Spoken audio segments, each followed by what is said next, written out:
Preseat kamp sandalyesi. Onu neredeyse 2,5-3 yıldır kullanıyorum. Çok sağlıklı, çok başarılı bir ürün. Çok az yer kaplıyor görebildiğiniz gibi. Biraz sonra ölçülerine beraber bakacağız. Ama aslında kendisi bir başka ürünün imitasyonu.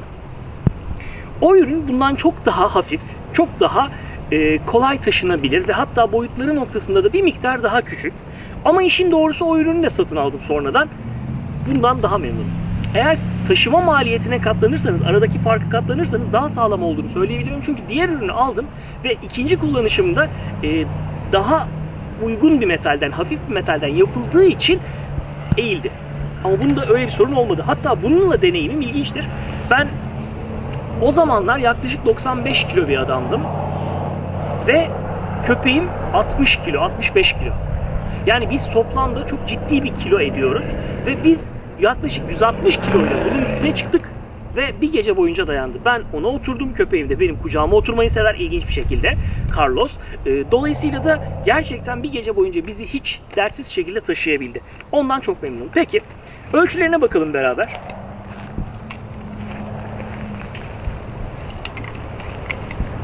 Sıfırlasın diye bekliyorum. Evet.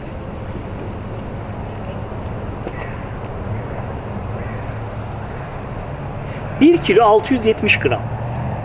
Çok hafif değil ama az yer kaplaması bence avantaj. Peki az yer kaplamasından kastım ne? Ona bir bakalım hemen.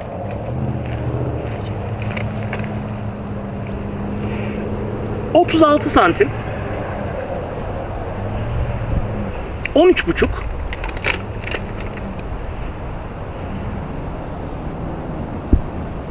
...aşağı yukarı 12. Arabanız varsa zaten hiç dert değil ama sırt çantanızda bile bence rahatlıkla taşıyabileceğiniz bir ürün. Biraz ağır olduğunu kabul ediyorum ama nihayetinde kapladığı alan noktasında bence gayet başarılı. Demin söylediğim gibi onun orijinal olanı Sakata denilen bir marka. Orijinal olanı da neredeyse bu kadar büyüklükte ama tabii ki daha hafif. Biraz sonra ona da bakarız. Şimdi açtım. Gayet kaliteli kordura kumaştan bir kılıfı var arkadaşlar. Ayrıca buradan taşıyabiliyorsunuz. Burada mol bağlantıları var eğer kullanıyorsanız. Dışarı çıkarıyorum şimdi. Bu tekstil kısmı. Bunlar da o çok sağlam olan ayakları. Kendinden mıknatıslı olduğu için sallasanız bile neredeyse her şey kendi yerini buluyor. Bir dezavantajı var mı? Kullanırken ağırlığının dışında benim için dezavantajı şuydu. Şurada papuçlar görüyorsunuz. Burada görmüş olduğunuz bu papuçları ama buralarda göremiyorsunuz. Çünkü bu ürün sivri olduğu için üstüne oturduğunuz zaman orman zemininde batıyor yere. Ama tekrar geri çıkardığınızda dikkatli olmazsanız pabuç orada kalıyor. Benimkiler böyle kayboldu. Bu şekilde burası sırt kısmı ve gördüğünüz bu ön tarafta oturacağınız kısmı oluşturuyor arkadaşlar. Şöyle yapacağım. Evet. Tekstil kısmı. Geldik buraya.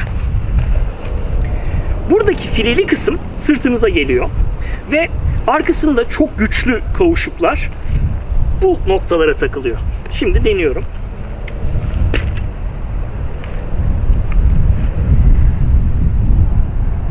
Sonuncuyu takmak bazen biraz yorucu olabiliyor arkadaşlar. Çünkü çok gerdirmeniz gerekiyor. Şu an rahat. Gördüğünüz gibi aynı şeyi burada da yapıyorum. Evet, belki burası biraz bizi zorlayabilir. Bakacağız. Zorlamadı. Tabii şunu da itiraf etmeliyim. Ben bunu 2,5-3 yıldır kullanıyorum. Bu da şu demek, zamanla aslında yerini buldu. İlk aldığımda baya uğraştırmıştı. Evet. Preseat kamp sandalyemiz hazır. Deneyelim. Ben çok denedim ve çok memnunum ondan. Güzel. Çok rahat. Biraz daha geriye alayım. Tam görün. Gayet konforlu.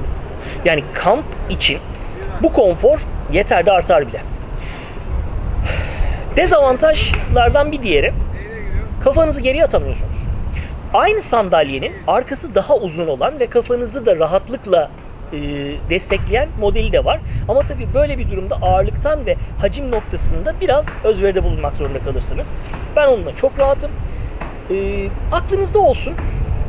Bu sandalyeyi kuracağınız yerde böyle düz bir zemin bulursanız çok rahat edersiniz. Aksi takdirde ayaklar sağa sola gidiyor ve sorun olabiliyor.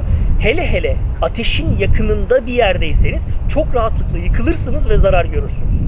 Bu aklınızda olsun. Tekrar toplaması da kurması kadar kolay, hatta belki daha kolay. Şimdi buradan teker teker çıkaracağım. Geldik ürünün toplanmasına. Ürün kurulduğundan çok daha kolay toplanıyor. Demin biraz önce iliştirdiğimiz yerlerden çekerek çıkartıyoruz.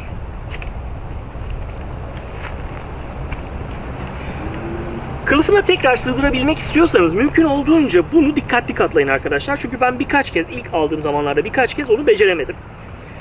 Ben şöyle bir yöntem kullanıyorum.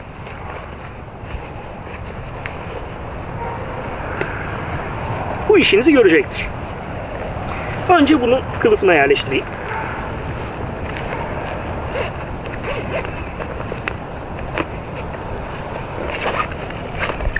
Bu kadar. Arkasından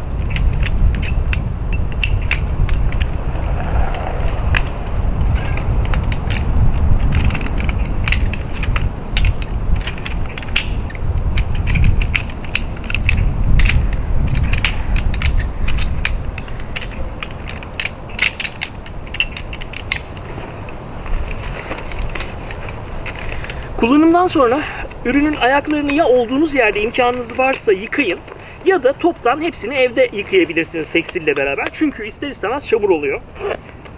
Tekrar kapattım. Kamp sandalye. Bu sandalyeyi rutin kamplarında çok fazla kullandığımı söyleyemem. Çünkü olabildiğince hafif bir sırt çantasıyla yolculuk yapmak istiyorum. Ormanın içlerine kadar yürüyebilmek için. Ama eğer arabam yakınımdaysa ya da çok uzun yürümeyeceksem kesinlikle kusursuz bir konfor sağlıyor. Ateşi bununla izlemek büyük keyif.